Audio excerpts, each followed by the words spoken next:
We are very, very intrigued by your specialized knowledge. I know I've been knowing you for a long time, James. So I know you're going to deliver a lot of heat to me and the audience. So we really appreciate it. All right. All right. All right. All right. Excited. My name is Arthur Robinson Jr. I'm the creator and host of the Powerful Interviews podcast, along with successful entrepreneur Jordan Phillip. And tonight we have a special treat for each and every one of you. Tonight we have a wonderful person on the show, and he's a great friend of mine. His name is James Dentley. And James Dentley basically is an educator. He teaches about entrepreneurship. He teaches men and women how they can be a professional speaker, how they can get paid for their expertise. And he actually wrote a best-selling book called The 5 Frequencies of High Performance. So without further ado, I'd like to welcome the one, the only, the powerful James Dentley to the show. Welcome, Mr. Dentley. Really appreciate you really appreciate you joining us and sharing with us and our audience. Really, it's an honor to have you on. Appreciate it. Yeah, it was an honor to be here, actually. I've been knowing Arthur a long time, and I'm just really so proud and excited for all the great work he's been doing. And he's told me a lot of great things about you, Jordan, so I'm excited. Thank you, sir. James, can you break down layman's terms so the audience fully understand who is the phenomenal James Dentley? How long you been in your powerful industry, and what is your expertise? Wow. Well, you know, I understand one thing is that, first of all, I'm very thankful, very blessed, humbled. I live a life of gratitude and service. And the thing that I believe that's special about me is I discovered that anyone who has a desire to do something greater than what they're doing right now, anyone who has a vision, a dream, an ideal, I have this seed inside of them, and they know there's more. Even if don't have anything going on, or they're already making millions or billions of dollars, I am the proof and the evidence that not only does everyone matter, but you can make your dreams a reality, and you can tell the future if you're willing to write it. Mm-hmm. I've been at this now, Arthur, for, in speaking, 24, 25 years. As an entrepreneur, probably, I'm 61. I'm good now to think about counting backwards now. I'm really good with math, but counting my age, like, oh, wow, that's a long time. Well over 40, 45 years, man, because as a kid, my mom was a single parent with myself and 3 sisters. And she worked in a grocery store in the daytime in the dentist's office at night. And I remember as a little kid, we had this little sign. We had a freezer, an actual freezer in our dining room. And you had a little sign on top of that freezer that said, think. That's all it said. And I can see it right now. It had this light wood around it, silver background, and black words, think. And I was a person who always created ways to get things done, to achieve breakthroughs, and to make money. Because we didn't have a lot, so I actually have been an entrepreneur from the time I was 5 years old. And one thing I can say is that you can always create money, but money is really an extension of creating value. If you create value for people, create purpose in the lives of people, then everyone has a gift that can be monetized and that they can share with the world to help make the lives of individuals better and give hope and inspiration to all those around you who see you, who have a dream, but they're afraid, or they don't know how, or there's something that's holding them back. So I am the epitome of an average person. Now I have an honorary doctorate degree, so now I'm Dr. Dentley. However, it's in divinity, and it came from our work in nonprofit. As my nonprofit that my wife and I share, we've been out there impacting the lives with our children, veterans, and seniors. And with that, it's opened up a lot of opportunities for us, and understand that adversity may come, but as Jim Rohn said, it's never the blowing of the wind. It's the set of the sail, because the wind blows on us all. So I can go on, but I want to get to some meat on the bone. You tell me what you want to know, and I'll share it with you. I've coached and trained over 1 million people in my career. 81 people have become millionaires, and it's not because I'm smart. I was a D average student in high school. My PhD is a public high school degree. Okay, so Dr. Dentley, I'm a person that can figure it out, and they can take a person with a dream and some work ethic, and it's coachable, willing to learn and understands the power of humility, how we can go out there and make the world better and make your world better, which in turn makes the world better. So let's talk. That's powerful right there. And And to be honest, Dr. Dentley, I mean, it's no joke to receive such an honorary, designation. It takes a very special person. So I want to recognize, the effort that you've put in to achieve that. And also, as far as from where you started, at such a young age, what allowed you to progress on your journey? It's you appear to be a man of, compound interest. It looks like you've taken in some wisdom, and over the years, it's just compound interest to the point of where you're at today. And you've just amassed so much wisdom and knowledge. What allowed you to do that from such a young age, and through the years, not really have any breaks in that type of education? Wow. Well, Jordan, that's true, because I grew up in a rough area in Chicago. It's called Inglewood. And I used to walk to school so I can keep the dollar in my pocket, the bus fare my mother gave me, so I can have that extra dollar in my pocket. I had to walk through 13 different gang territories to get to school every day. And I was never in a gang, and I was an athlete when I was a little younger. Had a lot of fun, but didn't know what I didn't know. So I would say this, I am built through the adversities in life, because I found a way to frame the things that happened to me and reframe them, and to control the narrative, control what things mean to me and how I'm going to respond to it. And, I tell people through life, you live life forward, but you understand life backwards. So I refer to them as the breadcrumbs of my life. When I look at the breadcrumbs, the trail of crumbs I left in every step of the way, that I can trace back to when I was a little bitty baby, the things that made me feel insecure, insignificant, the times when I didn't want to be here, when I didn't know what my purpose was, times when I didn't even want to live. I've had about 22 guns in my face in my life, man. And it's been very interesting. And I have these beautiful, wonderful scars, these adversities, these things that went right and then went wrong, making money and losing it all, getting sick, becoming a third-degree black belt in Japanese karate, third-degree brown belt in judo, 21, perfect shape, and then getting a blood disease where I was in constant pain every single day for a year, nonstop, and 5 hospitals, 5 doctors, no one can find out what was going on. So when I look back through it all, these are the things that made me here, that made me who I am, to appreciate life and understand when people are going through pain in their life, or adversity, or challenges that have seemed unsurmountable, that you're being prepared for something greater if you look at it a different way. So when you change the way you look at things, the things you look at will change. So these scars are beautiful scars. I had cancer 17 months ago, and it was very serious. My PSA was 64 on a routine physical, man. I never missed a year getting a prostate exam, and went from 0 to 64. That's serious. Now it's 0.01 without surgery, without chemo, through natural products with a wonderful company I'm a part of as well. But through that, I have the ability to sit down with someone who's going through cancer, or who has someone in their family who's going through cancer, and have that conversation and say, I understand, let's talk. Because if I didn't experience it firsthand, I would not have understood. So it gave me access to be able to perhaps bring comfort or understanding to make people feel like they're never alone. Through sarcoidosis, I was on prednisone for 8 years. I blew up to 372 pounds on a steroid. I had sleep apnea. And through that, I could relate to people who had challenges with their weight, because I went from being in perfect shape to a person like when Arthur met me. I bloomed up, man. I was big. And I was a speaker trying to be a life coach. I had to stop being a life coach because I had to keep explaining, why do I weigh 370 pounds?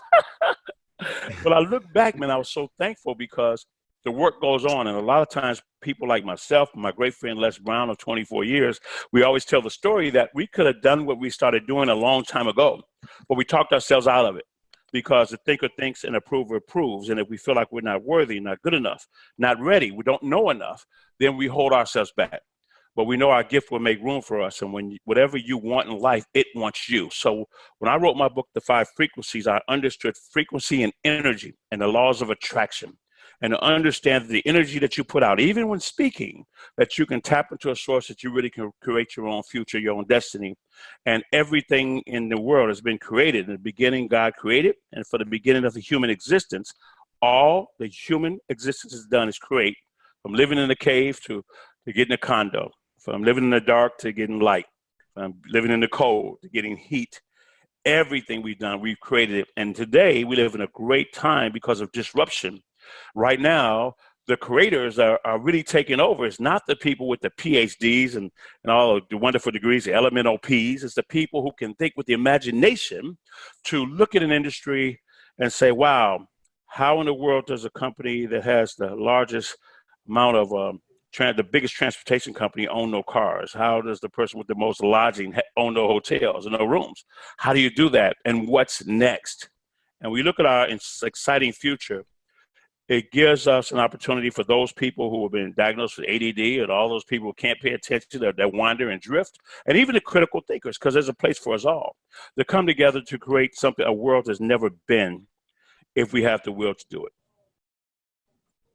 Wow, that's powerful right there. And first off, I just want to say it's a blessing to hear that, although you faced cancer, that you overcame that. Oh, yeah. And found strength in it. So that, I mean, that's a huge blessing and very, good to hear that. And, one of the biggest things that I feel like a lot of people face, young people these days really face, including myself, would be the number one offender would be to, think about something such as, any type of business endeavor or starting a podcast like this, but that just unable to overcome that voice inside our heads that's constantly saying like, it's not the voice that's pushing you forward, but it's kind of pulling the handbrake up.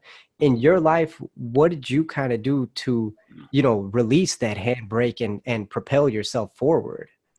Well, first thing, I ran into some mentors without seeking them. I tried many businesses. I opened up 30 traditional businesses, from real estate, import, export, construction, nightclubs, restaurant, beauty salons, you name it.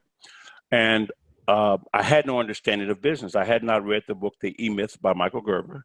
I was a great manager. I knew numbers like the back of my hand. I can direct. I got along with people. I love people.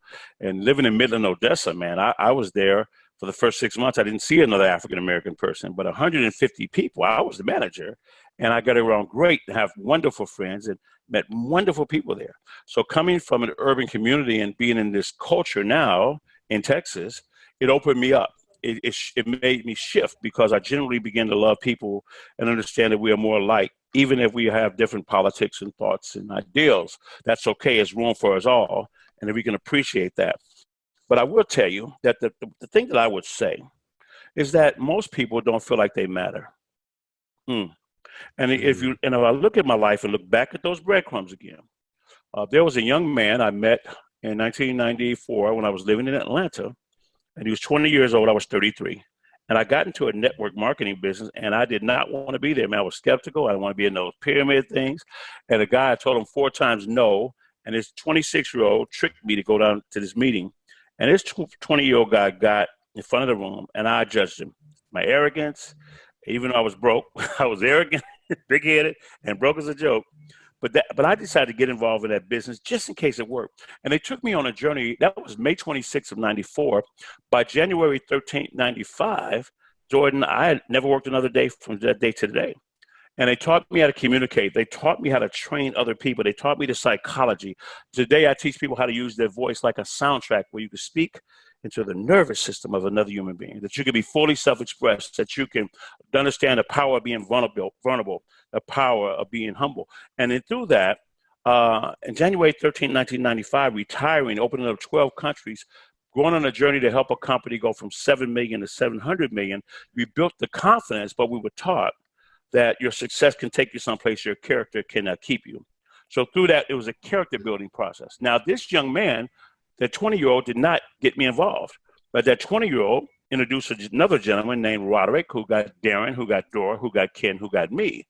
And I said all that to say that everything I do today, all the people I train and work with, the people that I get a chance to play with, the people with our nonprofits, and my great friend Frank Shankowitz, who's the founder of Make-A-Wish Foundation, all the way to Paul Hutchinson, owns a $7 billion company, and he dedicates his life to and puts his life on the line, traveling the world, helping bring kids out of the sex trade all over the world. And working with people like that, and the celebrities and all the accolades and everything that we're doing today, it could not have happened if it wasn't for that 20-year-old gentleman who I have not talked to since 1994. So right now, that 20-year-old gentleman has impacted your life.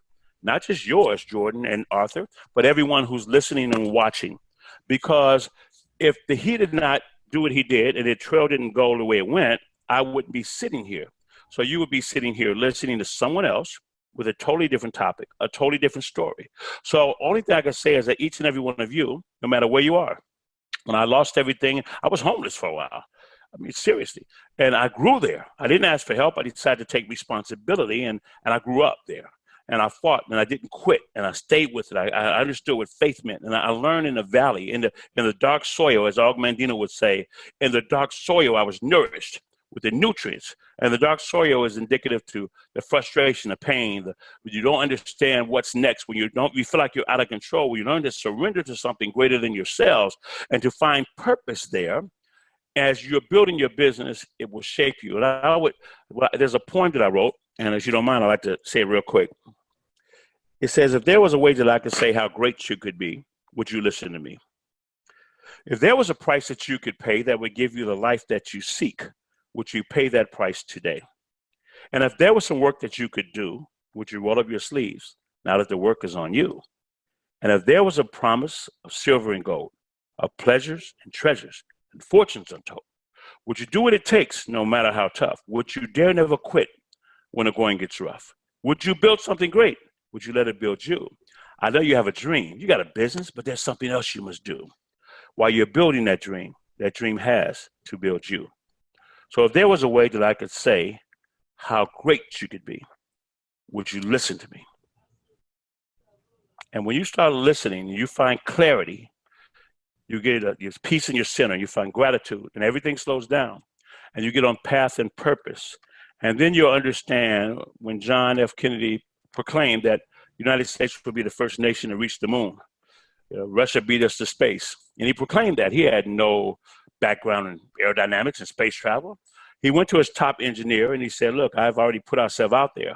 What is it going to take to beat the race, to us to be number one to get to the moon before any other country?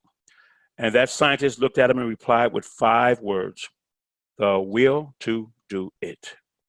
And once you have the will and you put it out there, because everything happens twice, the mental, the physical, thought, the thing, the inner and then the outer, then everything you want will come up in front of you, but even the adversities, but keep going through it because you're going to learn there. And a lot of people succeeded through their perceived failures, and they got one invention and then end up making billions of dollars and impacting society because they did something that turned out to be a mistake, but then they found the truth on that same journey.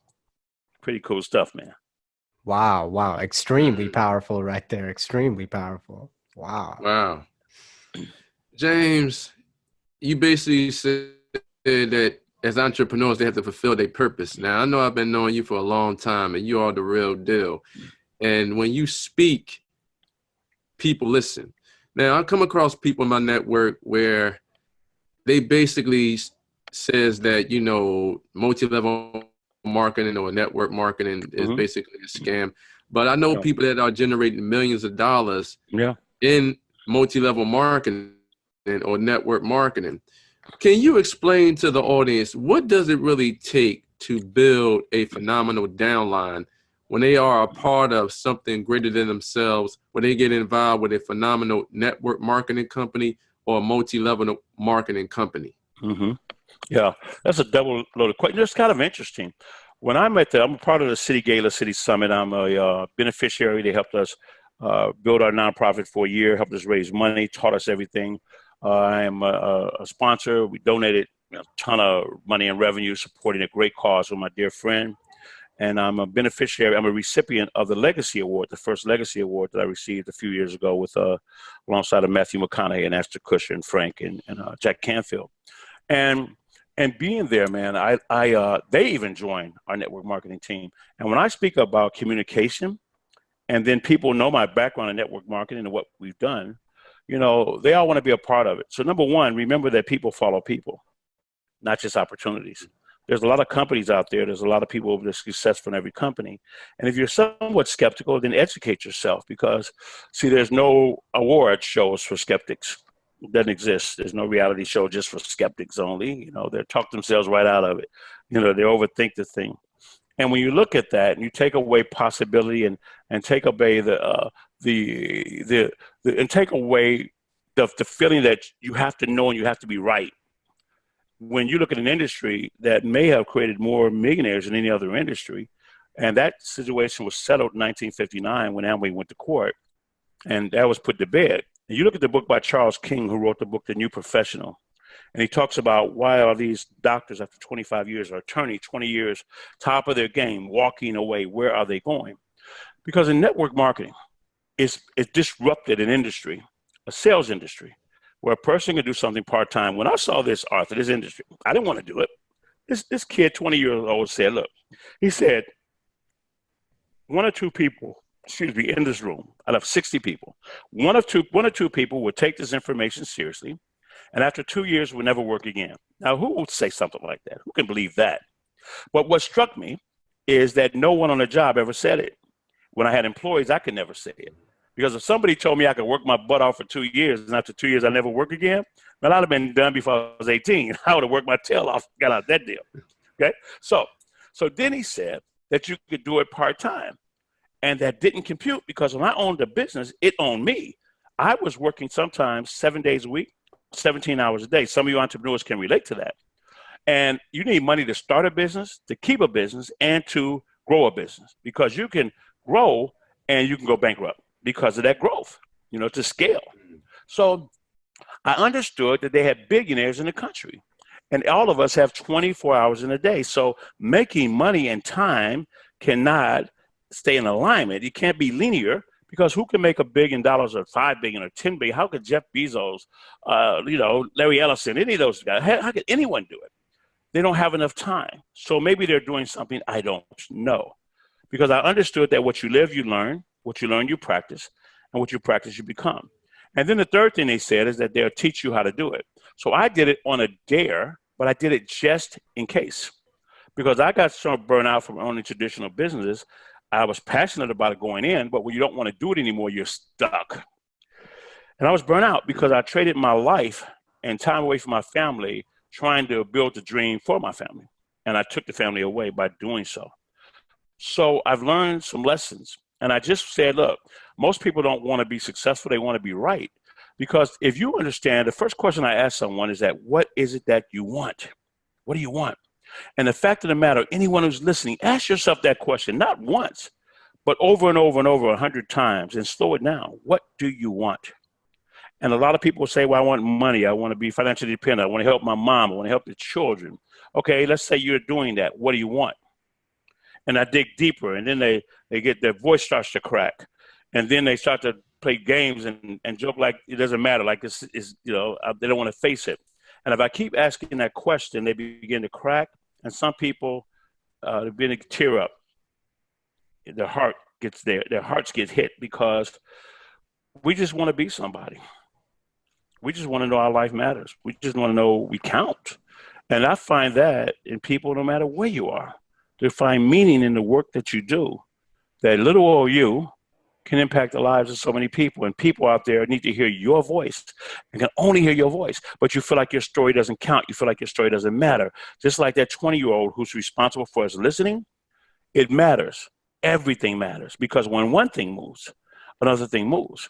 So when you look at network marketing and you're building a team, first of all, you have to do the thing up front. You have to to be a leader means you're going out there up front. You're not looking for someone to do it for you. You're looking for people who want to do it with you. They got to buy into you. You have to be a student of personal development. You must get mentorship. You must stay humble and hungry. Humble and hungry. And humble doesn't mean you're weak and you're passive.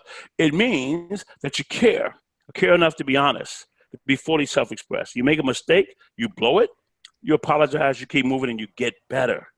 You study it.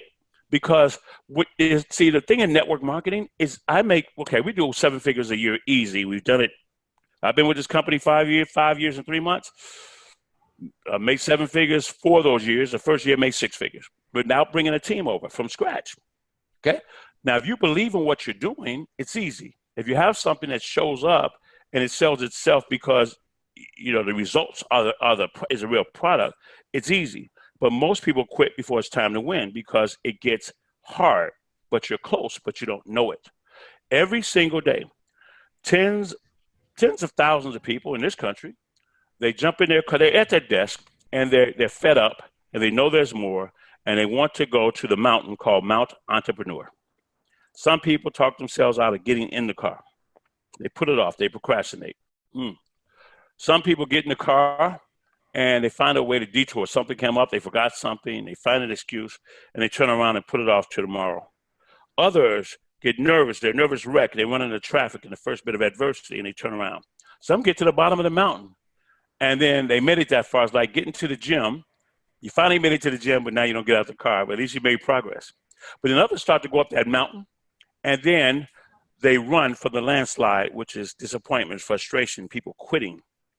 All you need is you. You say you can't find leaders, then be the leader. The leaders will find you. And you have to go through it. And some people will go a little bit further. But most people won't stay excited long enough. They won't stay focused because they don't have clarity on what they want. What is your North Star? What is your mission statement? What are your core values? What do you want? And why do you want it? And when you get those two things in alignment, we live in a society today where still 97% of the people are retired depending on family, friends, and the federal government in this great country. We live in a situation that when people go to senior assisted living and no one in their family has money, then the state takes mama's home and grandma's home and all their savings. And there's nothing for the children, a life insurance policy. My grandmother, when she passed away, the day before she died, my mother looked at her life insurance policy. It was $800 because they didn't renew because they didn't need that much money when she got it. But now we're talking about in the 70s or 80s. We had to pony up to make those arrangements. So how do we leave a legacy if we have to continue to start over? Because we're so distracted. So you have to get focused. You have to know what it is that you want. Why do you want it? And keep that in front of you. The Bible says every day I must kill the flesh. So every day you got to get up and you got to love what you do. And if you understand love, it's not how you feel, it's how you show up. It's not emotion, it's emotion. It's not an emotion, it's an attitude. People say, oh, but I love her. Well, if you ever had your heart broke, that's a real feeling. But if your heart was broke, you'd be dead. So it was a story. And the emotion was a story. Like in a movie, they create a story and they can make you cry, laugh, or be afraid. And we do that to ourselves. So now it's time to control the narrative. Now it's time to flip the script. And then start to tell our story. Get out there and tell a story. Read the stories of Think and Grow Rich. What makes the great great? All the stories that Arthur, I know that you study all these great people that come on your show. Study them, listen to them. They're no different than anybody else. They just stepped through adversity. That means when everybody else turned tail and quit, they took another step forward. It's right around the corner for you, but you must persist until you succeed. And if you persist, then you'll win. And it may not be what you thought you were going to get, but you'll get what you're supposed to get because you'll become who you're supposed to become, because it's not about achieving, it's about becoming. And then everything that goes along with that falls in line. Wow. That's a strong message right there. That's powerful. There's a lot of deep value. And like I said before, a lot of wisdom in all these words that you're speaking. And, it's interesting earlier, you had a statement where you said, you can actually speak right to the nervous system of another person. And, I could really, feel it when you're speaking, I could feel what you're saying, yes. Inside. And that's a powerful gift that you have. And I mean, definitely, the message that you're sharing is something that's extremely valuable to myself and the listeners. So, I definitely hear what you're saying and feel what you're saying. Yeah. Well, I didn't have that gift all the time. We all have it. We just don't know we have it and how we use it and how we affect other human beings because we're so worried about ourselves and what's wrong with us and what we want and why we can't get it. And it's always somebody else's fault. There's no enemy within, and the enemy without cannot stand. And you have to learn to become perfect inside your imperfection. And you have to understand and reframe the disappointments, the perceived failures. It's never a failure until you accept it as a truth. It's just part of the journey. And when you can accept and include the challenges as part of the progression, a part of the goal, it's just like when you go to the gym and you haven't been there, it's going to hurt. And you got to accept the pain of that as part of building the muscle. And someone goes in the gym, they see somebody in great shape lifting his weight, and they say, of course they can lift the weight. They got big muscles. Well, if they got big muscles because they lifted the weight. So you have to take what is a chore and do it and create new rituals because of that why, and because you have it in front of you, you know what you want, your path and purpose, and every day you got to negotiate with yourself and fall in love with it every day. My wife is a double scientist, a physicist, geospatial analyst. I've been knowing her for 21 years. My wife's 39, and she's gorgeous and smart and my business partner and best friend. And I tell you, we make each other better, but it took me a while to understand, you know, how to be in that space, and took me a while to become the person that could be in that space and could have this incredible woman. So together we challenge each other. We have two different points of view. She's analytical. I'm more creative. I can be analytical and she can be creative, but she is locked into being analytical. So we learn how to take these two things, one body, many members, and mesh them and appreciate them and honor them and respect them. And then you understand you want to get around people that help you become better, but every relationship you go into, you create value for it. You ask, how do you build a great network marketing company? Think about it like this. I've trained over, 1 million people in network marketing and out. When I bring out a book, I'll sell a ton of books right out the gate because I built the credibility and I built those relationships because I honestly love these people. Now, some of them I don't spend time with because I can love them across the street.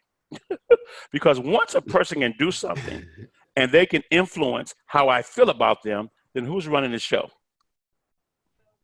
I'm driven by another emotion. So now you have to get new drivers and create new rituals and create higher standards because your life is your standard. The standards you set. Because it doesn't know the meaning of life. Viktor Frankl, he said 2 men both trapped behind prison bars. One man saw the mud. The other man saw the stars. We're what people would say successful, but I was here when I was sleeping in my car. I put a smile on my face because someone's story, my first mentor, he's 7 years younger than me. At 24, he and his twin brother were sleeping in a car flat broke. At 28, they were millionaires. And he said, I will teach you, and myself and 15 other people, how to become successful. You'll be millionaires. You'll be the most successful people in our company. He said, but before I teach you how to make money, I will teach you who you need to become, because success can take you somewhere character cannot keep you. And that will not make you perfect. I'm not. But it'll make you better. And if you're striving to get better, then you're living. Because isn't that what life is all about? The winter's always going to come. But after the winter, if you hang in there, spring's coming. It is the summer, then the fall, and the winter. So we're all going to experience the challenges. Make it a part of the process. I don't care if you don't like the work. Fall in love with the result. Do the things you don't want to do. Grow. Do them until you fall in love with it. Challenge yourself. Become better. Or think of a different way. And then when you find yourself in a situation where you're in a new technology, a new era, new ways of thinking, new things are being created, you may not be the creator of it. But just like someone created the computer, somebody made tens of millions of dollars getting the plastic cover to cover your keyboard. Because surely when a computer came out and you're going to spend $2,000 to put that in your home, you spend $20 to protect it. So there's a lot of ways to play. But you have to be present. And it's hard to be present when you're scrambled, when you're confused with all this stuff that's coming at you that doesn't really matter. We deal so much with our problems. I listen to your problems 22 seconds. Now, how do we solve it? The results. When a race car driver is going through the initial training, they're taught two things. I met this young lady. She said, I teach, my drivers ask me, how do I finish first? He said, before I teach you how to finish first, I must first teach you how to finish. Because most people get excited for a little while. Some stay excited a little while longer. But winners, they stay excited for as long as it takes to win because they fall in love with the process. The second thing they say is that when you're going around that track 200 miles an hour, you will lose control. But when you lose control of that vehicle, that very dangerous situation you're in, you never look at the wall. You always look at where you want the car to go. Because where the head goes, the body follows. So if you dwell on, she doesn't love me, you're gonna destroy that relationship because the thinker thinks to prove approves. If you dwell on your bills and the challenges you have, you're gonna highlight and feed them. So now let's back it up, take control. Let's look at the solutions. Because in the dark earth, when I was homeless, and just like Viktor Frankl was in Nazi Germany in a concentration camp, and everybody was getting killed, he's the only one they didn't send to the chambers.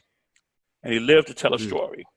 because of his attitude, because he saw something different. So how do you create the rituals? Jordan, how do you create the habits? You know, the poet said, who am I? I am your constant companion. I'm your greatest helper and your heaviest burden. I can lift you upward, or I could drag you down to failure. If you teach me to do a thing repeatedly, I'll begin to do it automatically. I am easily managed, but you must be firm with me. I am the first to all those who are great, and the last those who are fake as well. I have, with the precision of a machine, get the intelligence to work at your feet. If you're easy with me, I will destroy you. Who am I? I am called habit. Never forget one thing. Everything you need, you already have it. These traits, now people say you have a gift. No, these traits can be taught. They can be taught. They're transferable. You can learn these. And when you operate within the laws and the principles, then the outcomes are certain.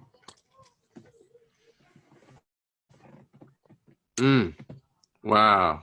Powerful message. Now, earlier, very powerful. Earlier, yes. Earlier, you talked about leadership. So in order to attract great leaders, you must make the decision to become a great leader. Well, to become a great leader, you have to also make a decision to become a great follower.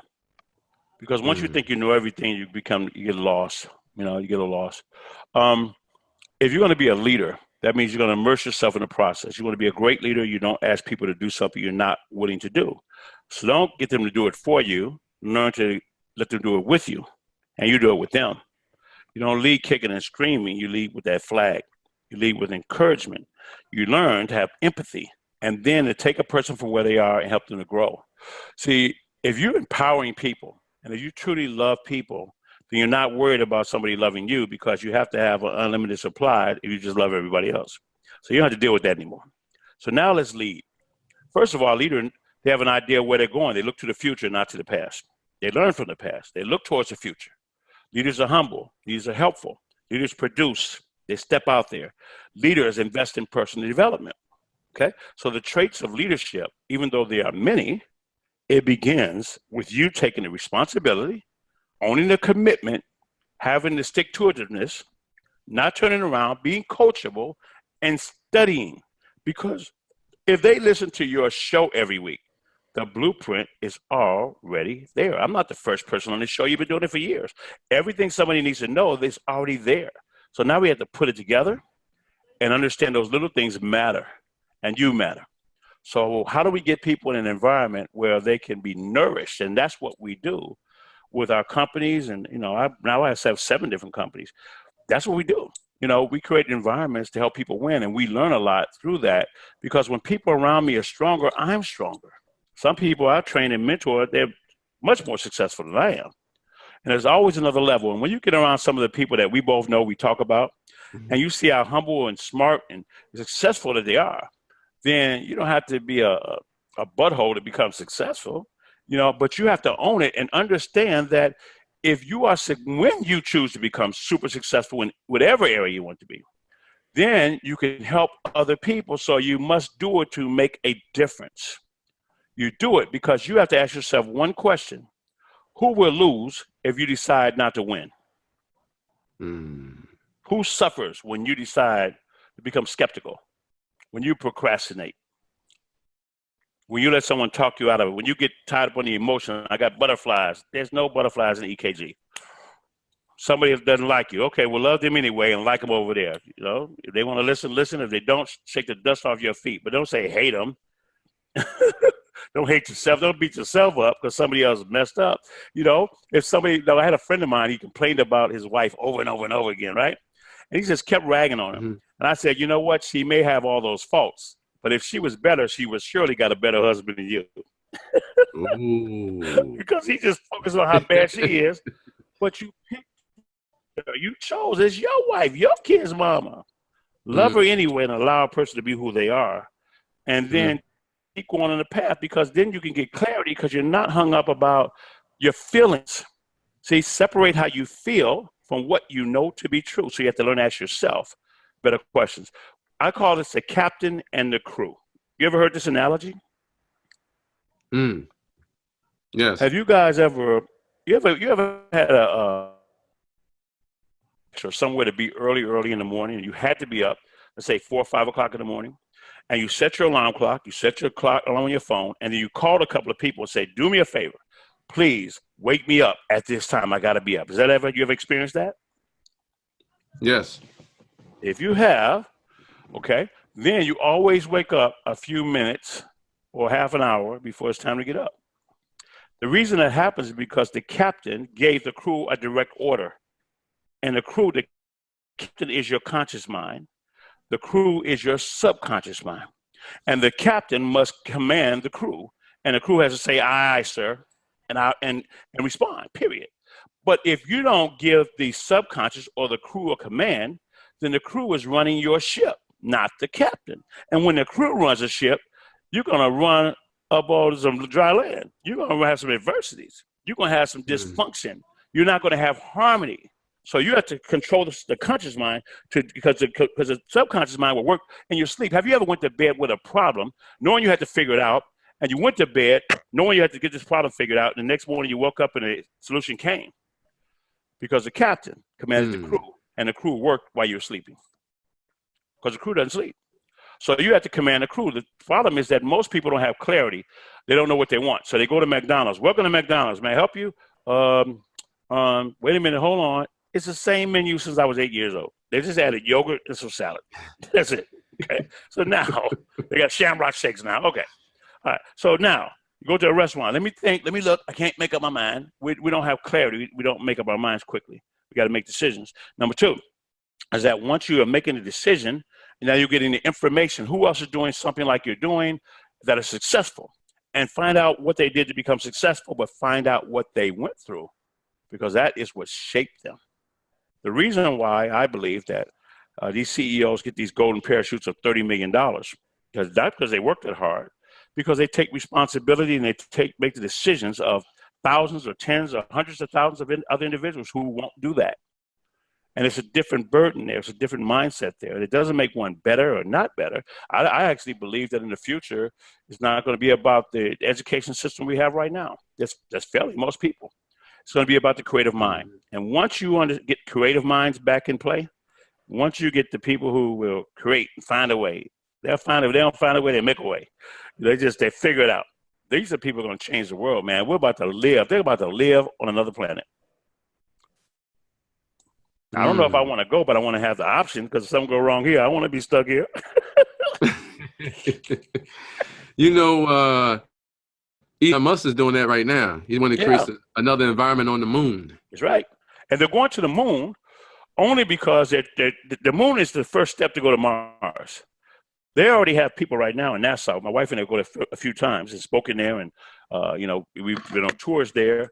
And the reason they got to go to the moon first, because if they go to Mars, the initial people that will go to Mars, they're out there in bunkers for 90 days at a time, 45 days at a time, getting ready and put that in play. But the first people that go, they say won't come back. They won't come back because it takes 9 months to get them back. So they got to figure it out. So there's going to be people giving their life for the future. And we'll probably never know some of these people. Never know. Isn't that special, though? To know that you got something that you would give your life for to make it better for other people. And everybody else is worried about how to get through the day. How do I pay my bills? How do I get enough money to do this? How do I get the money to invest? I say, first of all, make your dreams bigger. Reach for the stars. Make your dreams bigger. It doesn't take any more effort to think big or think small. Read. If you want to do something bigger, you want somebody else to do something bigger, you give them something bigger to think about. Give yourself something to bigger to think about. Make your dreams audacious, not because you're trying to acquire things. It's not about things. It's about the expression of living. Everything that grows outside of a human existence, they thrive. It thrives to reach to the heavens. And it requires the dirt. And there's energy in the dirt and nourishment in the dirt, in the grass, in the trees. A tree doesn't grow and say, I'm tired, man. I don't want to go any further. I think I'm going to stop at 4 feet. It's going to go as deep as it can. The challenge is that before you can grow up, you got to grow down. You got to be rooted. And that's the hard part. And people get frustrated because it seems like nothing is happening. But when you plant a seed in the ground, you can't tell what's happening with that seed. You can't see the seed, but you're going to water the dirt because you have an expectation that the grass is going to grow, that there's an apple tree coming because you put apple tree seeds in the ground. You see? Because the potential that lives in the oak tree was in the acorn. The potential of everything that you can be and become that will open up the path to create your books, because everybody is out. You know, and I remember, man, I didn't come from money. You know, I've made money and lost it so many times. I mean, it hurts. You go through some stuff, but then you understand that it's like being in love and falling out of love. Relationship breaks and you feel all jacked up, and then you get back in love again. That messed up you. Then you get back in love again. Okay, keep working on yourself. Somebody gonna love you. I remember Les Brown said, "You start making enough money, somebody gonna find something cute about you." So stop trying to worry about that stuff. People, you begin to love yourself, and that doesn't mean you accept everything. Work on yourself and make it better, but don't try to be perfect. Just be happy and be significant. And mess up, make mistakes, own it, move forward, but don't settle. And when you go into any relationship, create value for it. You know, help our children. Get free enough so we can spend time with these kids. Get free enough and open up our minds to be open to new ideas, to get ready for a brand new economy, a brand new way of living. You know, Elon Musk is building a multi-billion-dollar rail train here to get you from downtown Chicago in 12 minutes to the airport instead of an hour and a half in rush hour. And it's going to be pretty cool with new things that are happening. And the interesting thing is this: we live in the United States, the greatest country in the world. They have super trains that's been around since 1995, all over Europe. They go 200 miles an hour. We got Amtrak. If it goes more than 65 miles an hour, it'll jump the track and everybody dies. We got to get with it and understand there's a world bigger than the rhetoric that we see in front of us. And we got to explore that world. And then we do that. You ever heard somebody say, think outside the box? I believe there is no box. Because you say think outside the box, that means you're still implying there's a box. And if there is no box, there's only possibilities. No box. So in your hole, in your cave, say one day, I'm going to have a mattress here. What's that? I don't know, but let's sleep on some leaves, try to figure it out. One day, we're going to make some pants. What's that? Well, we're going to make a skirt out of some leaves until we get there. One day, we're going to have fire. What's that? I don't know, but let's rub these sticks together until we figure it out. One day, we're going to find some food in the middle of these two rocks in the ocean. What's that?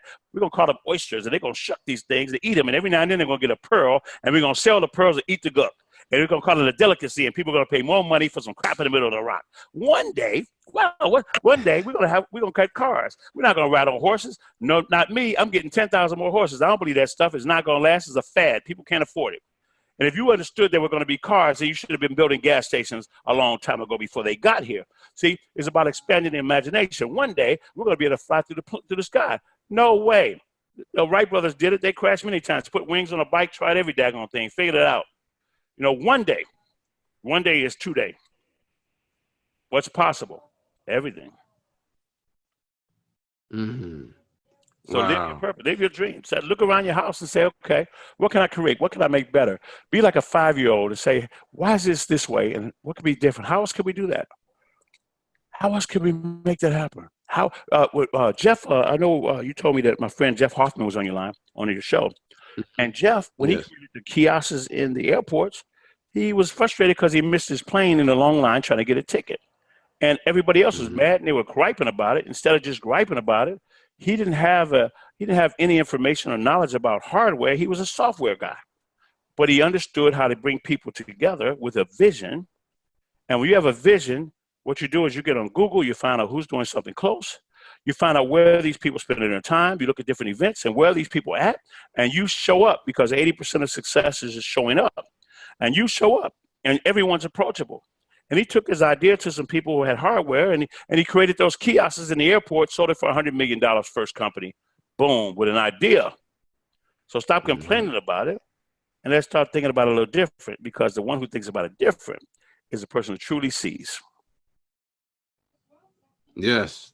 Yes, Jeff Hoffman is definitely the real deal. And he actually took Priceline.com to a whole nother level. I think that company is worth $65 billion. There you go. There you go. Mm. Yes, sir. It's really a Wow. mind bending, kind of mind shifting way of thinking, and the way that you express it, like my mind is just like turning inside out, thinking of, racing right now, just listening to you speak. Be like a 5-year-old, question everything. Quit being a logical adult. Adulthood will mess you up, man. Be a kid. Learn to love life, have fun. Go fast and say it, make things go boom. Look, they go in the grocery store and they see all these vegetables, and he has a state of mind to say, ask the manager, what happens to these vegetables when they go bad? He said, we have to throw them out. He said, you can't give them to the homeless or donate them to shelters. He said, no, we have to, by law, throw them out. So he said, what else is discarded if it's not used? Hotel rooms. You got to heat or cool a room, whether there's somebody in there or not. You got these cars you pay insurance on, got to keep them clean, whether somebody's driving them or not. If an airplane takes off, they got to pay that crew and put fuel in that plane, whether it's full or not. And that's how they created Priceline. Mm-hmm. And then you got Travelocity, and now you got 100 of them. So you don't have to be first. FedEx wasn't first. Nobody. Who going to compete against the United States Post Office? Okay, let's figure it out. How you going to do it? I don't know. I'll let you know when I get there. James, you are dropping bombs tonight with all this specialized wisdom that you have. And I really appreciate you coming on my show and sharing that knowledge, because the whole premise of our show was to educate entrepreneurs and business leaders on a national, international scale, that they can live the life that they truly desire, but they have to be open to these important principles. So I don't like what I see what's on the news, so we create our own news. Yes, that's right. Well, you guys got to come on my show now.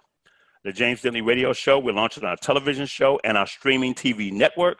You got to come on our show, guys. And we invested in the summertime NBA basketball league where we retire players 24 to 34, and the team's there in New York as well. So we got to get you guys involved, and I'm going to take all the people that we have in our Rolodex and get them to be a part of your show and your audience, man, because you guys are doing some great work.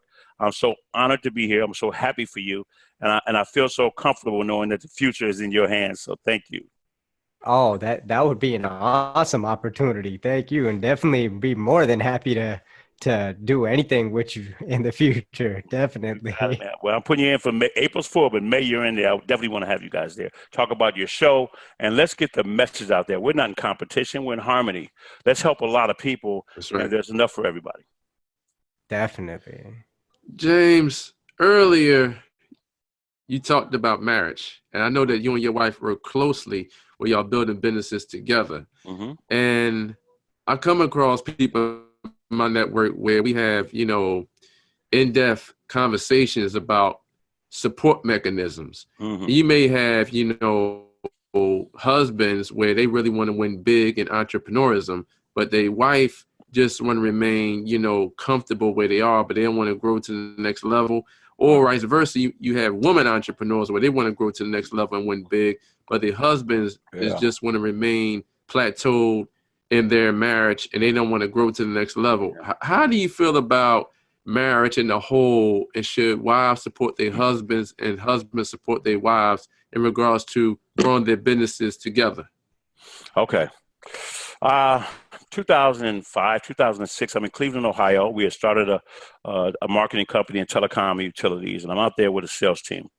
I'm in a hotel suite, and people are bringing folks there for me to present to them do a presentation on their behalf. A gentleman walks in. He's in his 70s. He's got a tracksuit on and gold chains all down here, great shape. And he began to tell a story how he wanted to get involved and have fun and being around younger people helped him stay young. But his wife is in a wheelchair. She is a diabetic. She lost part of her leg, and she's out of shape, and she's not in good spirits. But he said, I made a commitment when I married her that I would love her every day, and I never, ever, ever forget that. Wow. And I was going through a second divorce, and I had no interest in getting married. I would only marry the one I married because she's my friend. But I understood that every single day, like the Bible says, every day I must kill the flesh. Every day I make a commitment to love my wife all over again, like pulling fresh flowers from the garden. because I don't operate on yesterday's love, because if I miss a day, I'll miss another day and another day. I don't get caught up in the things that she does. She has to be an individual. I want her to be bigger than I am. I want her to fly, because you want to get a fulfilled relationship. Learn to bring out the best in a person, because then you're going to get it all. Oh, give it to me, all of it. Get excited about that. Now, here's the key. When you have two people, and sometimes one's working, one's not, or one's working doing this, one's working doing that, they have two different ideas about what they want to do. And the problem is they're not communicating. That's why I love speaking and teaching people how to become better speakers and communicators. Because if you have a big goal and a why in this relationship, why are we here? Why are we getting married? What are we trying to accomplish? Not that I love you, man, love is fleeting. You know, I don't care about that. How are you going to show up? What are you going to create? Why are we here? What are we going to create together that's bigger than we could do apart? So we have this idea, we want to create this goal, and you're doing your thing over there and I'm doing my thing over there, and everything we do is impacting the final goal. Then I'm interested in your day. So every day I want to know what you went through. I want to be immersed in what's important to you. Because if I don't do that, you'll be sharing your frustrations, challenges in your day with someone else, and I will too. And that's where the crack gets in, because we disconnect, because there's no purpose that we can get excited about. And love a person for them. And if they don't want to be there, then they don't have to be there. I can love you with dude over there. Because you can't control that. Because, see, the problem is that when someone hurts us, or we perceive they're going to hurt us, we'll respond and we react in a negative way because we want to protect ourselves. So we'll hurt other people doing it and hurt ourselves doing it. We'll shut off and become outside of our character, the way we were raised, out of fear. Fear, they say, stands for false evidence appearing real. I teach my people, it means face everything and rise. Because we can shift the way we look at things. We can shift the paradigm. We change. And a lot of them is, if in the past, if I feel like I was going to get hurt or I wasn't getting what I thought I wanted, I'll mess that relationship up. So all I have to do now is worry about me. You get to do what you want to do. I'm going to show up. Because if I'm the best man I could possibly be and keep working on myself and becoming better and better and better, if you're not supposed to be here, then you won't. But somebody will, because I can love myself. But because you got to like who you are, man. You got to. That's the deal, man. So aim high and have goals as a family. Even if you have two ways of getting there, respect it, honor it, but you measure it. How we coming together as a family and how we move towards the goal. Whether we're all together doing it together or you're doing two separate things, it's the goal. It's how do you get there? You got a race car driver, you got the people in the pit. Both are important. Wow. Now, James, you do a lot of Facebook Lives, and I've seen some Facebook Lives that you did with the great Les Brown. Let's have a conversation about the power of using video. Now, I know a couple of years back, Google bought YouTube for $1.6 billion.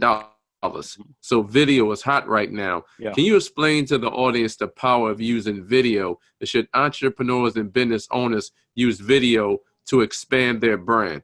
Yeah, because in your brand, you're creating an environment and a culture, and it's all about you in a very authentic way. And with video, it activates different ways of us seeing, learning, and the way we're going to perceive it, because we're buying you. So it allows you to tell your story. Imagine having going to the movies and you're blind.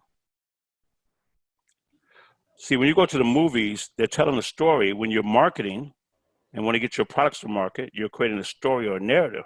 So people want to touch you, and they want to know that you're real. And you talked about when I speak that you can feel it.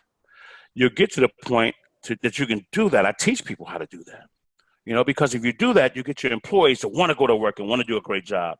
You get your kids to be excited about you going to work and be excited about the frills and the victories that come along with. You'll get the support you need. You'll get the funding that you need because people can believe in you because you're authentic. They know who you are. You're not just putting on a great face because of something you want. This is who you become. Video allows you to get into the rooms of other people and be personable with them. It allows them to take a piece of you, to know that you, the orchestrator of your dreams, the owner, the CEO, the CEO of your dreams, of your destiny, they get a chance to play with you. And people like playing with the CEO of a dream. So you go out there and you make the connection, because there's no other connection, none more powerful than the power of the human connection. It allows you to go out there and touch other people, because most of communication is nonverbal, 55%. So you create videos to tell a story, and those videos will help you be able to touch your demographic, the videos, the music, and you learn about marketing.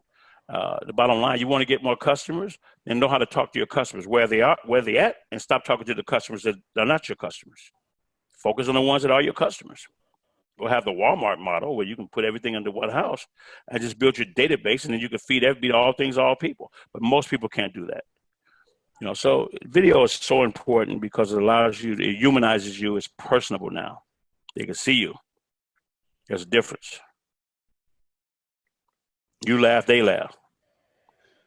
You ever seen television? You ever seen a picture and they start crying and it makes you want to cry? I'm not gonna put you on the spot because you might have cried too, right? I got 5% on this computer. Do I need to plug this thing up real quick? You can go. Yeah, you can do that. Let me plug it up real quick, okay? 'Cause I thought it was gonna be an hour usually, but that's okay. We can keep going all night with this. Hold on, guys.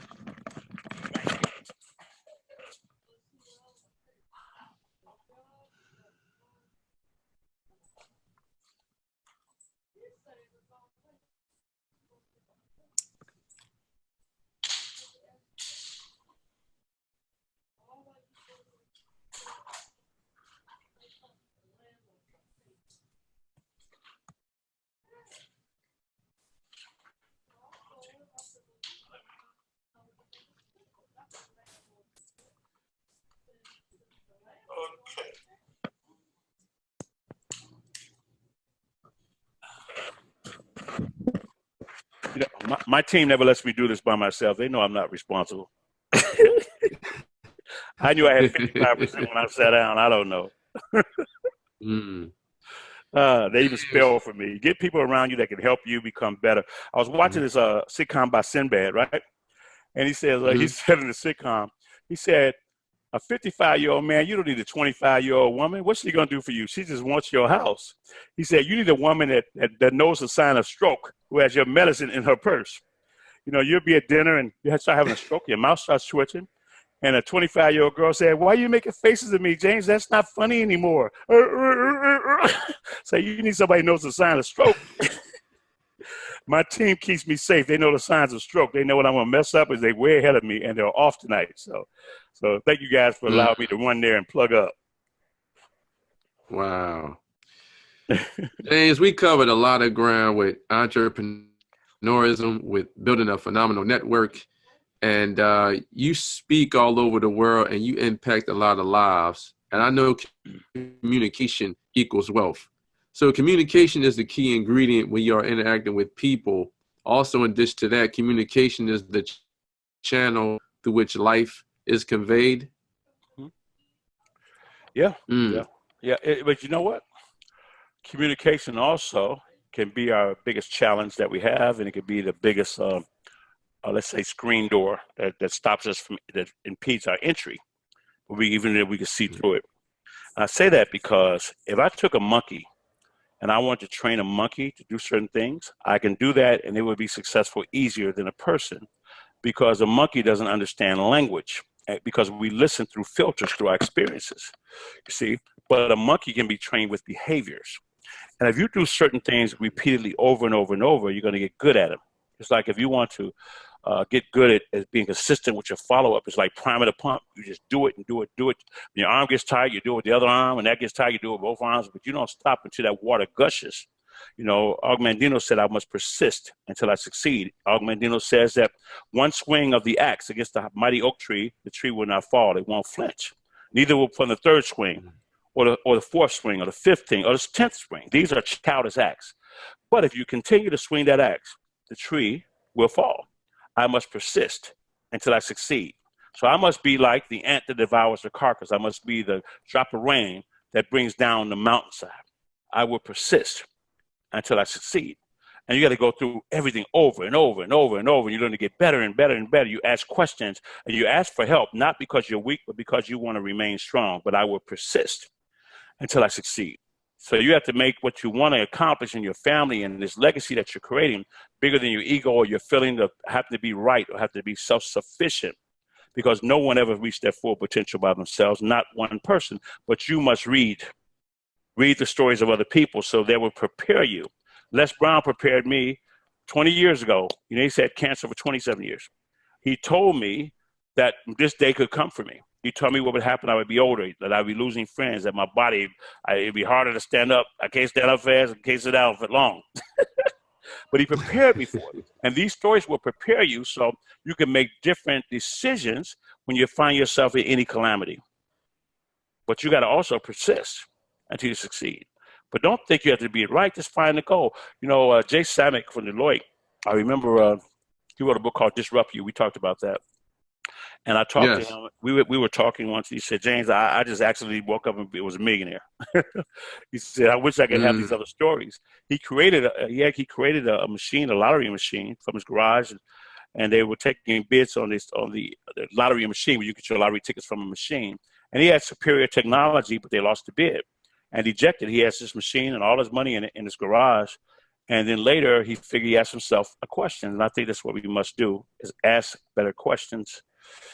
And he said, what else can we use this for? And he took that same idea and concept and helped create the board. When you get off the airport in LAX and baggage claim, you go there and then you can communicate with your hotel, you communicate with your car to pick you up, or communicate with, all the communication stands there, but it was created from the same foundational technology, just like Silly Putty was, when Silly Putty came about because, and they made $100 million off Silly Putty.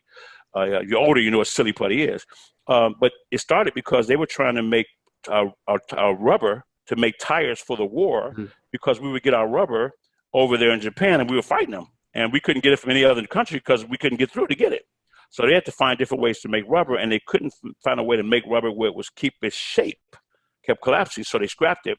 Years later, a gentleman came and got it and took it to a university, and they kept playing with it and tried to figure out how to make it work. They couldn't figure it out, and he just threw it down on his desk, and it was laid on top of a newspaper. He picks it up the next morning, and the imprint of the newspaper was on the other side of the clay, and they made Silly Putty from that. It's like Post-it notes wasn't a mistake. So sometimes when you move forward, you'll find your blessings. You'll find out how George Washington Carver created 300 uses of a peanut and 600 from a sweet potato with no tools in a barn. Don't tell me what you can't do. Ask yourself a better question. How can I do it? How can I get on this journey? And the cool thing about it, you don't have to be smart anymore. You got Google, Siri. We have calculators now in our phones. We had to add stuff up by hand. I used to do inventory by hand in the calculator. You don't even have to think anymore. So now you have to imagine. And you have to utilize the tools that are around you and soar and ask yourself, what's next? What's missing? Dare to dream. You said as entrepreneurs, we got to ask better questions. That's extremely important if you want to excel to the next level. Yeah. Can you explain to the audience in your own influential way, what is the best advice that you have ever received? And I have another question for you. What was the most important day of your life when you experienced financial freedom? Okay. Wow. All right, let's start with the second one. I experienced financial freedom the day I was homeless. I had a roommate. I was in Atlanta, Georgia, and I had an incident. He had a relative move down there. We had a big incident, and I moved out abruptly one night, and it was someone had taken checks out of my checkbook and put me in a bad situation. And I moved out, and I'm in this company, this network marketing company, and I move in with a friend of a friend. And then 2 days later, he said, I got bad news. He said, what's that? He said, I'm getting evicted. I said, when? He said, Monday. This is on Friday. I just blew the engine in my Porsche. A friend of mine sent me an 89 Buick Century, dented from front to back, had no lock, so I had to put my finger in the hole to open it. It had no ignition, so it was just a hole. So I'd get wire pliers and turn the ignition, and I put a towel over it so you couldn't walk by and see you could just take my car. And the windshield was cracked from top to bottom. And I would have to go to your friends' homes to tell them, follow me. We're going to make a difference and change the history of life. See, I had to live in a vision. Someone taught me a vision. So my financial independence came before the money. It came when they put me on path with vision. And I read a book called The Greatest Networker in the World by John Milton Fogg, F-O-G-G. It took me on a journey. And I became that character without even knowing it. And I lived that life of that character without even knowing it. So I learned that you can create your own future. You can even tell the future if you're willing to write it. Some see the world as it is and ask why. And Robert F. Kennedy said, I see a world that's never been, and say, why not? And if you don't make it there, I won't die at the bottom of the mountain wishing and wailing. I'll die on the side. Les Brown always says, imagine you on your deathbed and standing around you are these people, and they have their name tags on their chest. And one name tag says hope, dreams, passion, purpose, possibility. And they look down at you and say, you know what? I want you to know we came here for you. We've been here with you all your life. We tried to encourage you. We said we would be at your beck and call, that we would do anything for you. But you wouldn't listen to us. You were afraid. Courage was standing beside and said, I was here for you. I was here. Whatever you would have needed, you would have taken one more step. I had you. You would have never fought. I would never let you take a blow that you couldn't stand. I was just teaching you how to fight.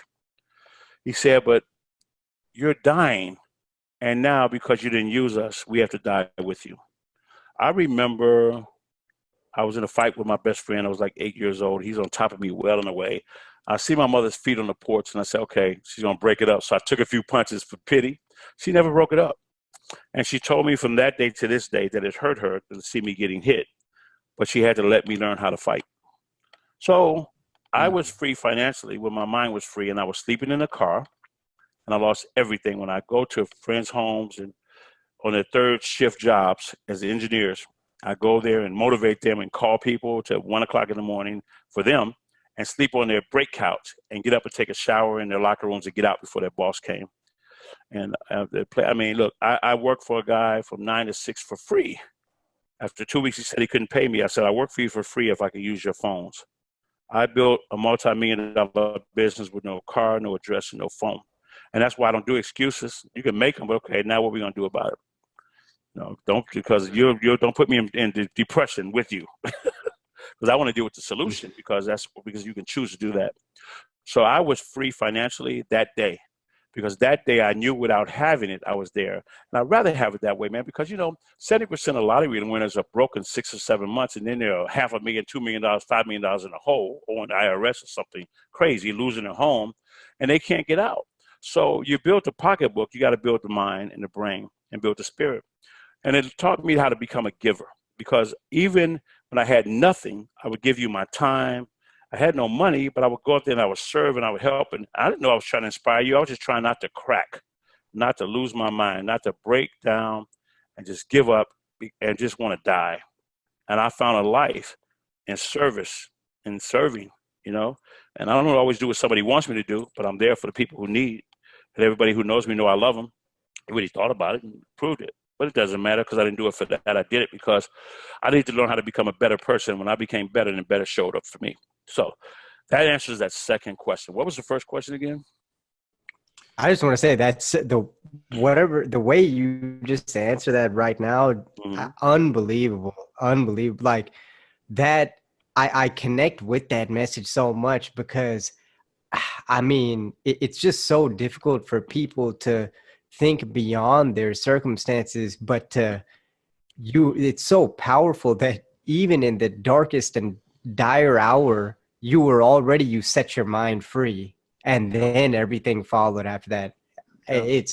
That's a very, very strong, I don't have words to, put together for how much, that message, I connect with that, but yeah, that's strong. Yes. Right there. Well, the second question I asked you, James, it was, what is the best advice that you have ever received? Wow. My mother told me that I would be all right because I'm her son. But I remember Mike Cooper, he was one of the founders of a company called ACM. He looked at me once and he said, James, people were talking about my accolades. I just happened to be broke at the moment, but I've done some stuff. He said, James, that's pretty cool, the things you've achieved, but can I ask you a question? I said, what? He said, have you ever been a multi-millionaire? I said, no. He said, James, you know everything you know. Now you need to know what I know. You want to be smarter, you want to be rich. And he didn't say it in a very condescending way. He introduced me to his partner who was a president, Greg Provenzano, and Greg Provenzano told me that and Dr. Dennis Kimbrough, that leaders were readers. And not all readers are leaders, but all leaders are readers. And I was one of those people that was so busy doing stuff, I didn't have time to read. I read it when I was young, but I got older, I got away from it. I read a book and it gave me a headache, made me sleepy. And it taught me that if I could learn to read books and study the traits, the attributes, to think different, to take the benefit of the stories and the journeys of other people. And then when I was faced with a situation that we all must face, Jim Rohn said it's not the blowing of the wind, but it's the set of the sail, because the wind blows on us all. So challenges are going to come.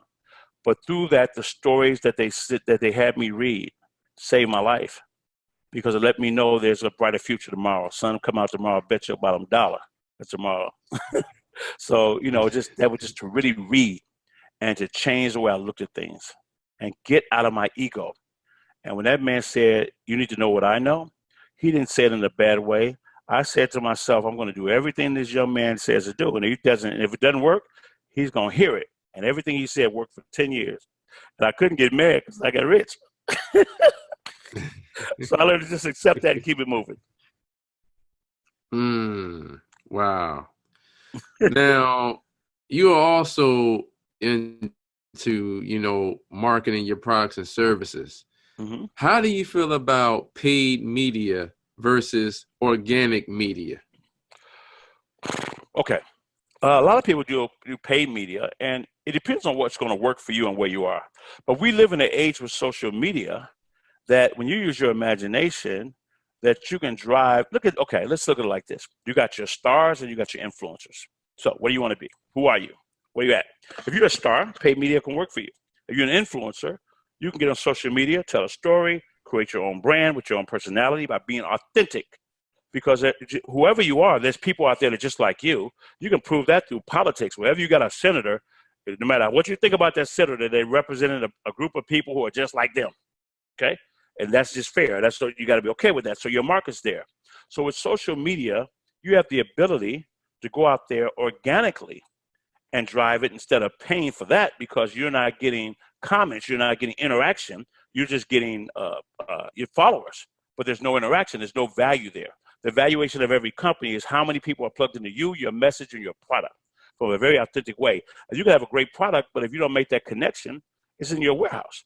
So that's the best way. Now, when you look at paid media, in our world, in television and radio, you need that. So that means you attach yourself with another brand that can influence the masses, and you're in alignment with their path and purpose, and they know that you can bring value to their customers, listeners, or viewers, and then paid media can work for you.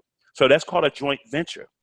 When you get paid media, it's just a joint venture, but you want to get paid. You want to pay for advertising to create that's in the funnel of your genre, of your avatar. Where are they at?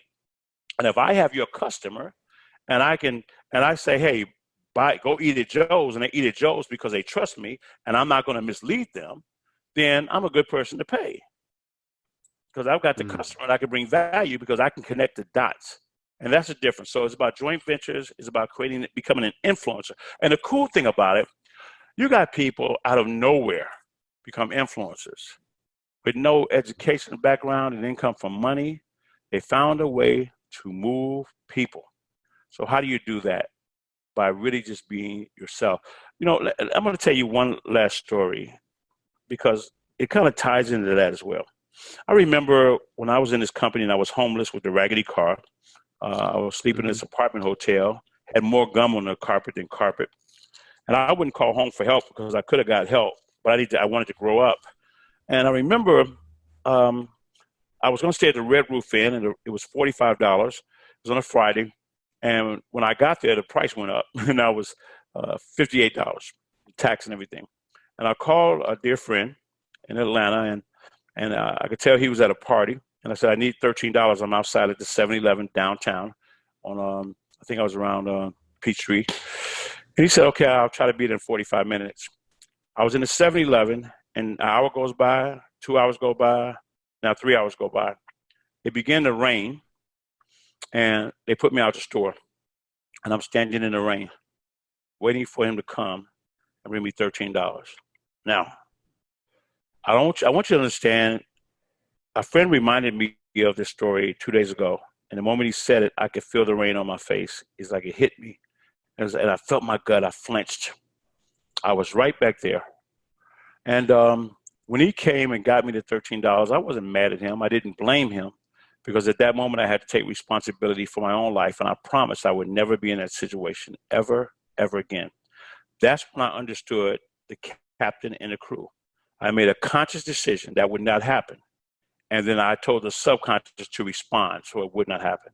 And from that day to this day, the crew works on my behalf because I know how to guide it. And when I mess up, I have a wonderful wife that knows to remind me, or she'll guide it for me because she's a captain too. So when everybody's out there, when you're influencing people, from the heart, the mouth speaks. Whatever you are, whether you're real funny, whether you're very sincere, whether you're spiritual, whether you're not, whether you're like kids, whether you're a single parent, whether you're talking about education, there's an audience waiting for you. But they're waiting for the real deal. They don't need another fly-by-night. Some people, you can fool people for just a little while. But if you want to build the true following, then love people and speak from your heart to your audience and understand your story matters. And you'll drive people to you. And as you drive that, then you say, okay, well, if I'm going to do this and I love it and it's my passion, I need to monetize it. I got to eat. Well, I love this. And then I got to do something else to feed my family. Okay, great. I'm going to do that. But how am I going to get what I love to replace it? Because now I found my purpose. Then that's when you go out there and you get people to help market or to advertise and to sponsor what you do. There's a lot of ways to get great sponsorship and help other people get sponsorship. You can create money. There's no shortages of money anywhere. Stop thinking that way. How can you can go in your grandmother's garage and sell stuff that's worth a lot of money. We got stuff and clothes and shoes we never worn, we never wear, we can't even fit. We still holding on to it. And with the stuff that you don't even think about creates value for somebody else. Now we have Amazon, we have Craigslist, we've got all these different mediums.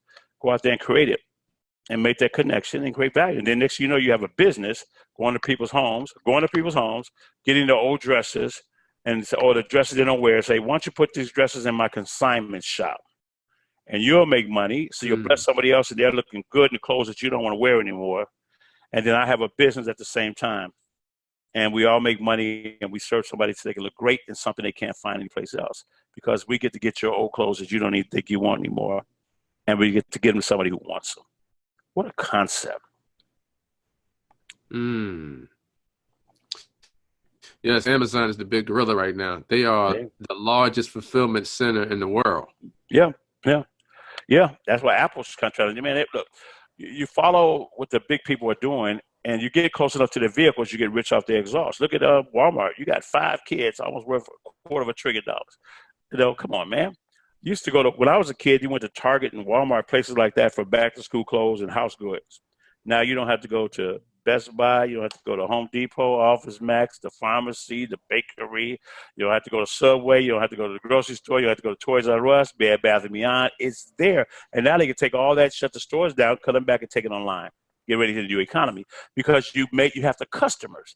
And every person out there, if you have a ministry, you have an organization, you got a family, you got coworkers, you got employees, whatever your customers, they're going to leave you and spend money somewhere else. So can you come up or connect with someone that can bring something of high value and a great cost that really works, that's going to stand up behind the brand and bring it to market? Because that's how you create the valuation of a business. There's something worth that somebody else wants to buy or participate in. James, I wrote down some powerful words, 10 being the highest and 1 being the lowest. So you can rate them in your own powerful way. Are you ready? Yeah. Accountability. Accountability. Accountability is entitled with commitment. First of all, I like accountability partners because you speak it out loud. What you confess to, you can commit to. So you get out there, but you got to also be accountable to yourself and your own standards. So you want to be accountable, raise the standards of your life. Commitment means to do the things you said you would do, you profess you would do after the feeling and emotion has passed. So when it's inconvenient, do it anyway, because that's the day of victory. Perseverance. When there's never quit and quitters never win. You know, perseverance, it starts with, get out of the habit, first of all, procrastination, to create new rituals, new habits of your life.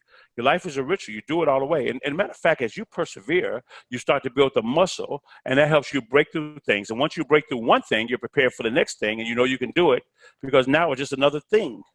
Okay, so you just keep doing it and learn to trust your instincts until your instincts trust you. Income producing assets. Income producing assets. Assets, not activity. Okay, you got your linear income. Linear income is your profession. You're trading time for money. You could be a doctor. You could be a store owner. Everything's linear. Services have to be rendered and time has to be put in for you to make money. Then you have residual. You build out a base of value, and when you stop working, the money keeps coming, and you could pass it on to generations. That buys you your time. Then you have quantum income.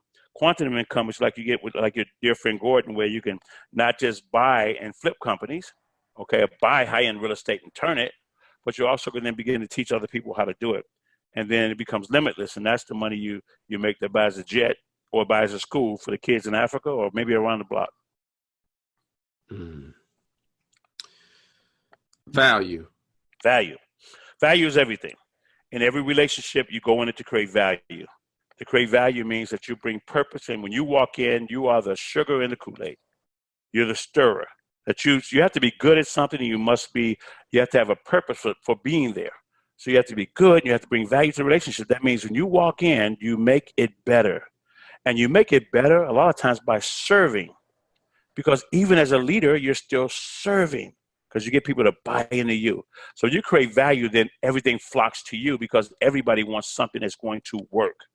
It's going to work and bring measurable results. Health. Wow. Okay. First of all, you got health. You got your physical health. You have your financial health. You have your spiritual health. You have your relationship health. Okay. So when I say health, I'm not saying everybody has to go in the gym and have a body like a god, but you got to be functional, and you got to be healthy, and you got to monitor your body and make sure you stay in tune with what's happening in your body and even the genetics. But be healthy, first of all, in your attitude and your mindset. That's what the beginning of it all is. Because if you can have, I know a lot of people in great shape, but have high blood pressure because they're stressed out. So if you look at the ways you can balance life through finances, through relationships, through your spiritual life, and through, when I say finances, is even educational as well. So your physical life, and then financial education, physical, and your relationships, you strive to get a balance of health in all of those areas, because when you are healthy, you operate on a premium level. So when you're healthy, you can walk farther, you can run further, you can think clearer. When you're not healthy, you're thinking about the pain, the challenges. You're somewhat restricted. When you're not healthy in your relationships, you're restricted because you're not willing to give it all, which means you can never get it all. If you're not healthy in the spiritual life, even if you don't believe, whatever you decide to believe in is your belief, okay? But if you're not healthy there, then you can't lean on something that can support you in the times of challenges, because you need to believe on something that won't lean when you lean.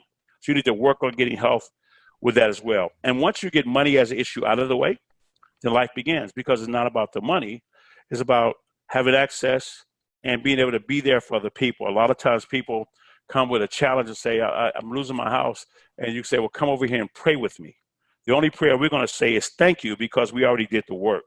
We write the check or figure out how to create it to solve the issue. So in all things, seek health in every area, but it's just not in the body. It's also in the mind and the spirit, and how you show up as a friend and as a human being. And get fear out of the equation, man. Don't look, if somebody else doesn't like you or they're judging you, that's their issue. Don't worry about that. Just work on being the best version of yourself you can. And I'm gonna tell you guys something. There are people who listen to your show, and you gentlemen, and people listen. I don't know who's listening to this. I don't know. But I do know this. If I did something that helps you or share something that helps you, the stronger I am, the stronger Arthur and Jordan are, because they're going to get a testimonial because they created this incredible show. The stronger you are, you're helping Jordan, Arthur, but you also help me, because you let me know I'm still on the right path, and then we can build a relationship. When it's time to build something greater, then we can come together, and then there is no box. Leverage. Leverage is really key. This part of wealth principles, other people's money, other people's ethics, other people's ideas. Leverage means you know you don't reach your full capacity by yourself. You need a collective of people to get the job done. You could do it by yourself, and you try to go fast. But if you want to go far, you got to get a great team. You want to go fast and far, you got to have a really great team. So to get leverage means that you're going to have other people involved that's going to create the value in an entity or how they come together, whether it's in a one function or I pass on what I do to someone else who completes that project to create the leverage so we can bring out the end result to the community, to the world. Wealth. Wealth. Being happy every day.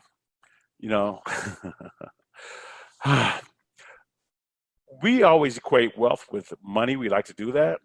Solomon said, vanity is vanity, all is vanity. He had all the money, all the wives, all the houses, big as army, and was still unhappy. He had a hole in his life he could drive a Mack truck through.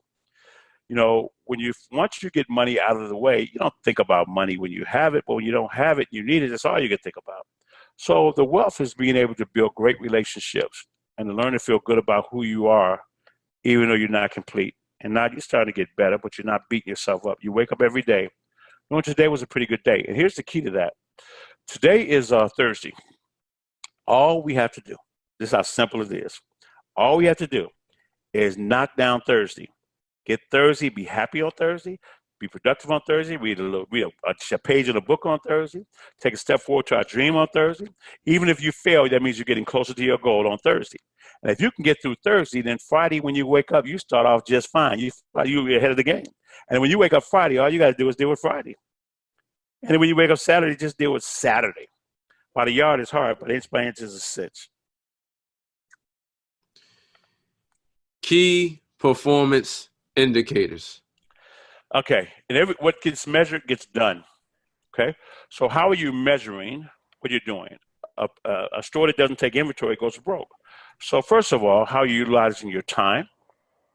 How are you utilizing your attitude, your emotions?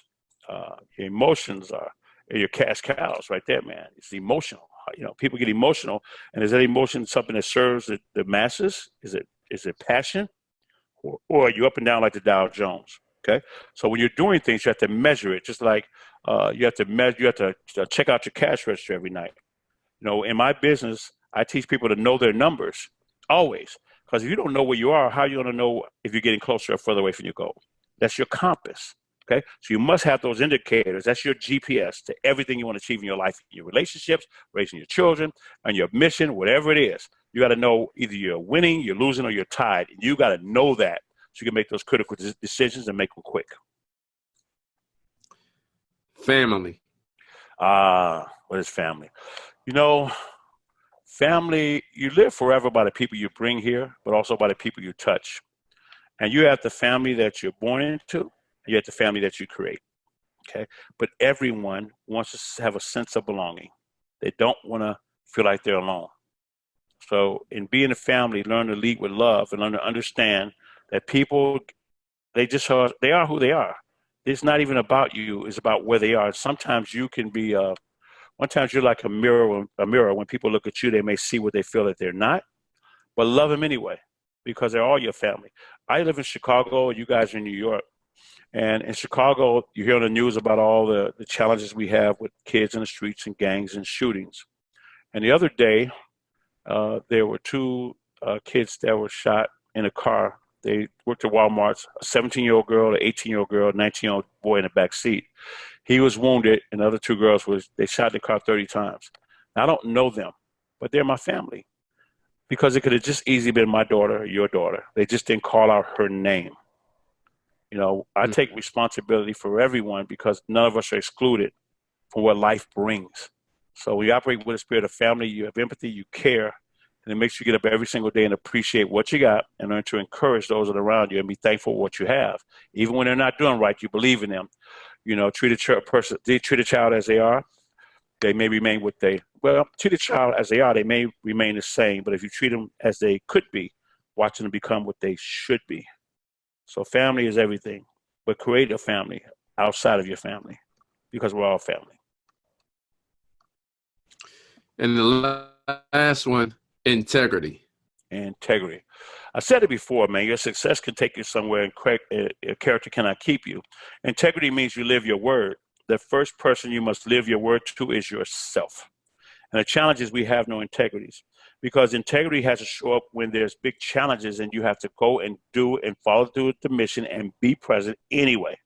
That's integrity. And when you mess up, you're not going to be perfect. Doesn't mean you're always out of integrity, but you better own it, because that's how the platform for becoming better, because it's also living in integrity, that you're living your word, you're owning your word, even your shortcomings, because we're going to have them. So none of us are going to be this perfect little pearl of life. Is not, no. We all have rough edges.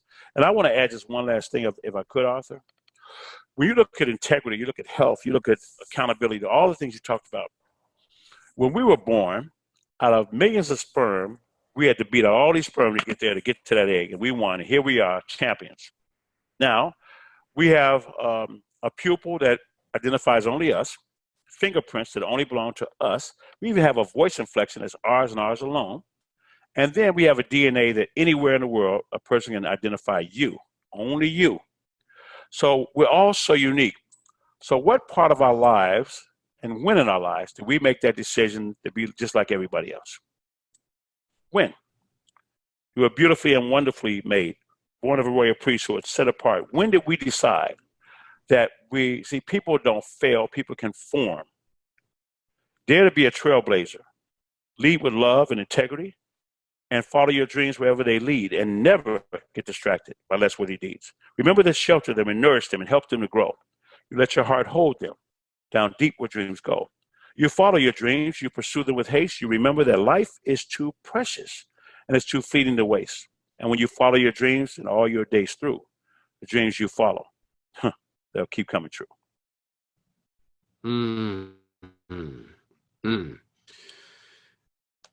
Can you explain to the audience, James, exactly where they can find you?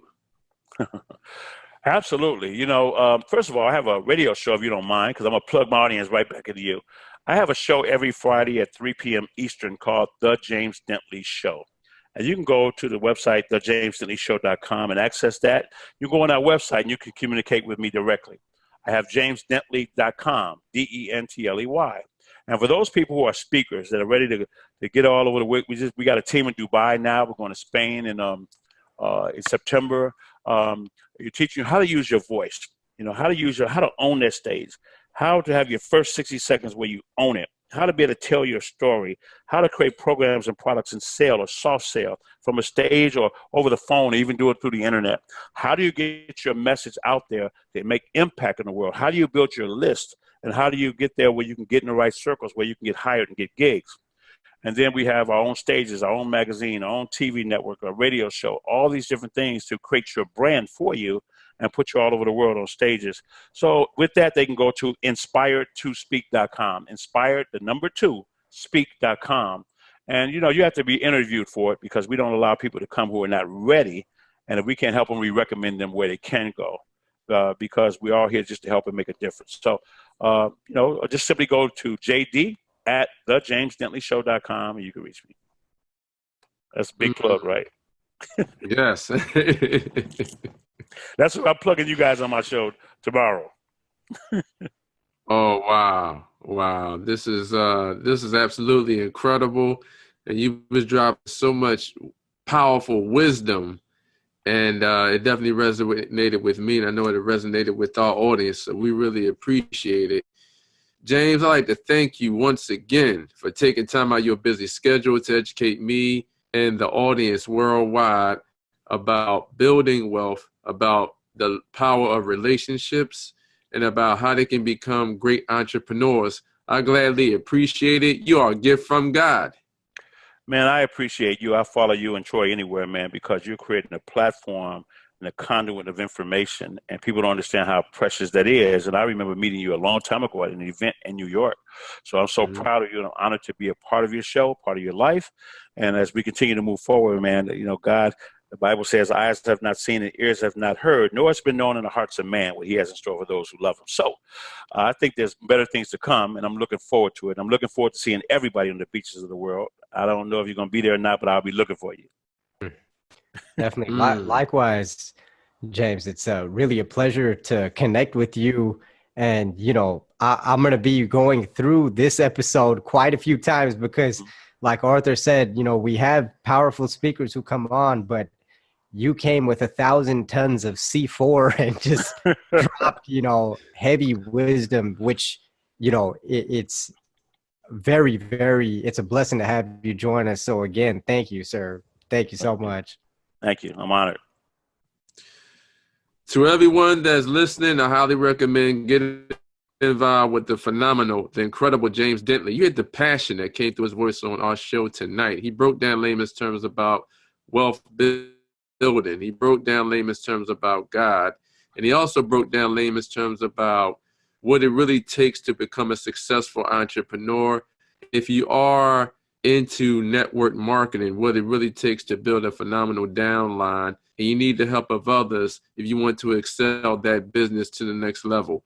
Go to his website, jamesdentley.com. Mm-hmm. He has incredible content that could take your mindset and your business to a whole nother level, and invest in his phenomenal intellectual property, which is his book. And I'll say that his book is beyond a business card, The 5 Frequencies of High Performance. I highly recommend that book. That book will shift your paradigm from negative thinking to take action thinking. So to everyone that's listening, remember that the strongest asset that each and every one of you have is your brain, and what you think about and what you take action on, that will become your reality, and your mentality creates your reality. May God bless each and every one of you, and bye for now. Thank you, James. Thank you so much for having me, guys. Have a great one. I'll talk to you guys soon. This is Arthur Robinson Jr. I'm the creator and host of the Powerful Interviews podcast, along with successful entrepreneur co-host Jordan Phillip. So to everyone that's watching us right now, remember, always pursue your dreams and always put God first. And bye for now.